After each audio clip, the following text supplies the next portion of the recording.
ఈరోజు పెత్తందారులు పార్టీలు ఉన్నాయి. ఎవరైతే మనలో బాగుంటారో, ఎవరైతే మనలో కాస్త మాట్లాడగలిగే వాళ్ళు ఉంటారో, ఎవరైతే కాస్త 10 మందిని కలపగలిగి నడపగలిగే వాళ్ళు ఉంటారో వాళ్ళకి ఎరవేసి వాళ్ళు తీసుకుంటారు, చిన్న చిన్న పదవులు ఇస్తారు, ఇచ్చి వెట్టి చాకిరీ చేయించుకుంటారు. ఏ రోజైతే వాళ్ళు పదవిలోకి వచ్చారో అప్పటి వరకు నువ్వు ఇంత అంతా అని చెప్పి పక్కనే నిలబెట్టుకుని అడిగినప్పుడు మందు పోసి ఆకలేసినప్పుడు తిండి పెట్టి పదవి రాగానే ఏం పని మా పిఏతో మాట్లాడు అంటారు. ఇది పెత్తందారుల పార్టీలో ఉండే నాయకులు చేసేటువంటి పని. అలాంటి అనుభవాలు కలిగిన పేద వర్గ నాయకులు అనేక మంది ఉన్నారు.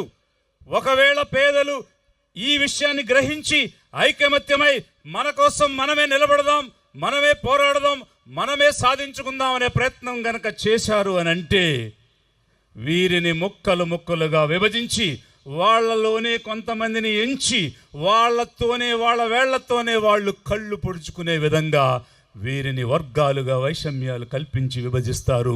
ఇది పెత్తందారుల ఆధిపత్య వర్గాల ఆలోచన విధానం. ఇలాంటి ఆలోచన విధానాన్ని గుర్తెరిగి దానిని ఎదిరించి నిలబడగలిగే సత్తా మీకు ఉందా? నిలబడతారా? ఓకే, ముందడుగు వేద్దాం. మనకి ఈ పెత్తందారుల ఆలోచన విధానానికి ఉన్నటువంటి తేడా చూడండి. మనల్ని ఐక్యం కానివ్వరు, ఐక్యంగా అడుగు ముందుకు వేయనివ్వరు. అందుకే అప్రమత్తంగా ఉండాలి.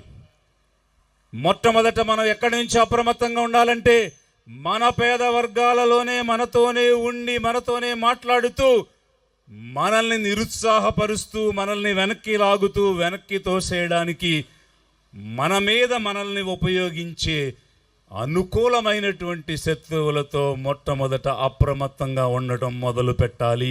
అది గ్రహించాము అనంటే తొలి విజయం మనం సాధించినట్టే అవుతుంది.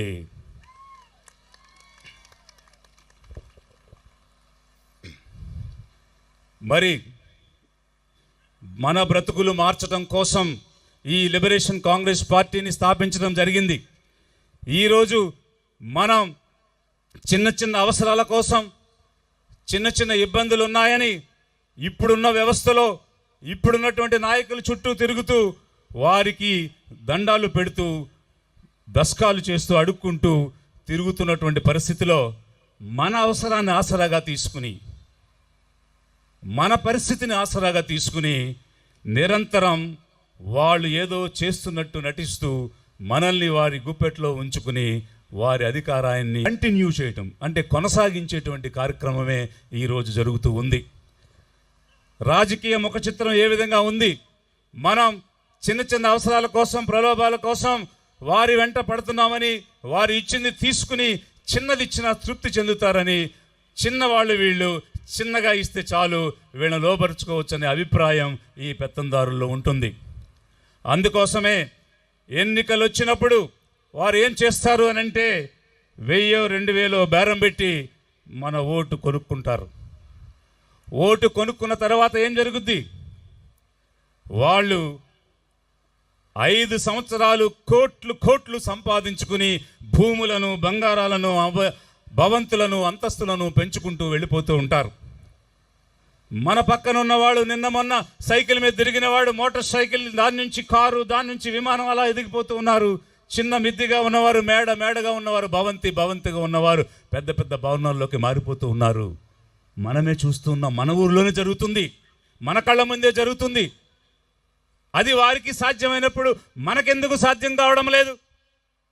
ఏమీ లేనివాడు ఈరోజు 10 ఎకరాలు ఆసామయ్యాడు, 10 ఎకరాలు ఉన్నవాడు 100 ఎకరాలు సంపాదించాడు. అది అతనికి సాధ్యమైంది, మనకెందుకు సాధ్యం కాలేదు? అలాంటి ఆస్తులు కదా మనం కూడబెట్టాలి, అలాంటి ఒక ధైర్యాన్ని కదా మనం కూడబెట్టి తర్వాత తరానికి ఇవ్వాలి. మనం చేసే కూలి పనే మన తర్వాత తరానికి కూడా ఇస్తే మనమేం సాధించినట్టు? ఇలాంటి ఆలోచనలు మనమేమి చేయడం లేదు. వాళ్ళకున్నవి 2 కాళ్ళే, 2 చేతులే, 1 మెదడే. కానీ మన ముందే వారు ఎదుగుతున్నారు.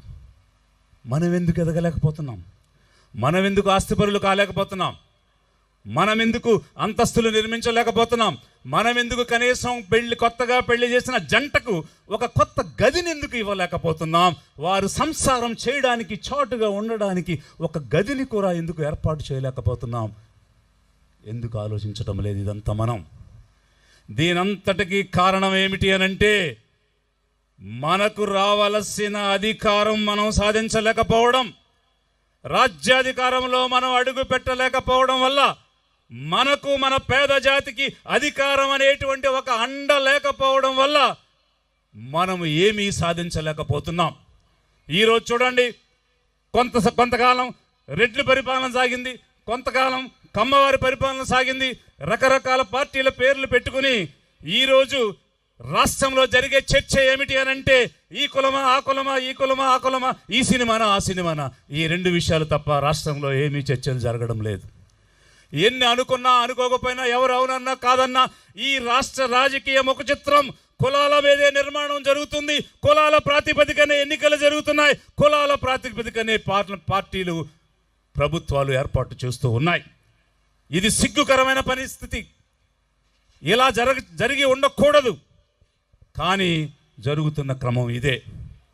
మరి వీళ్ళు ఎలా ఆస్తిపరులు అవుతున్నారు, అంతస్తులు ఎదుగుతున్నారు అనంటే, ఒక రెడ్డి చీఫ్ మినిస్టర్ ఉంటే ఒక 200 మందిని అడ్వైజర్స్గా పెడతారు. ఆ 200 మంది రెడ్లకు ఒక్కొక్కరికి 2.5 లక్షల రూపాయలు జీతం ఇచ్చి, కారు ఇచ్చి, ఫోన్ ఇచ్చి, అటెండర్లు ఇచ్చి, ఇల్లు ఇచ్చి, మీకు కావాల్సినవన్నీ చేసుకోండి, మీ పరపతి పెంచుకోండి, మీ వాళ్ళందరికీ పంచుకోండి అని చెప్పేసి వారు చేస్తారు. అంతకుముందు కమ్మ ప్రభుత్వం ఉంటే వారు కమ్మవారినే ఎంచి, వారే తెలివైన వాళ్ళు, వారే అడ్వైజర్స్, వాళ్ళైతేనే ప్రభుత్వాన్ని నడపగలరని ఒకరిని ప్లానింగ్ కమిషన్ అని, ఇంకొకరు అడ్వైజర్ అని, ఇంకొక పదవని, ఇలా అనేక పదవులు ఇచ్చి వారిని పెంచుకుంటూ వెళ్ళారు. అది వీరు చెప్పి, ఇది వారి మీద చెప్పి, వాళ్ళు వీళ్ళు మారడం, వాళ్ళు వీళ్ళు ఎదగడమే మనం ఈ రాజకీయ ముఖ చిత్రంలో చూసాం. ఈ ప్రస్తావన ఎందుకు చేయాల్సి వచ్చింది అనంటే, 4% ఉన్నటువంటి ఒక వర్గము, 6% ఉన్నటువంటి మరొక వర్గము ప్రభుత్వాలు ఏర్పాటు చేసి వారి వర్గం మొత్తం లక్షాధికారులు, కోటీశ్వరులు అయ్యే విధంగా వారికి అండగా ఉంటూ, అనుకూలంగా ఉంటూ, అన్ని పనులు చేస్తూ తమ జాతిని పైకి లేపుకుంటూ ముందుకు వెళుతూ ఉన్నారు. మనం మాత్రం గుడ్లు అప్పగించి చూస్తూ ఉన్నాం. ఓట్లు మనవి, కోట్లు వారి. అధిక జనులం మనం, అధిక శాతం మనం, అధిక జనాభా మనం, అధిక ఓట్లు మనవి, కానీ అధికారం మాత్రం వారిది. ఇది ముఖ చిత్రం. మన ఓట్లు వేసుకుని, మన ఓట్ల ద్వారా ప్రభుత్వాన్ని ఏర్పాటు చేసి వారు ఎదుగుతున్నారు, మనల్ని అణిచివేస్తూ ఉన్నారు.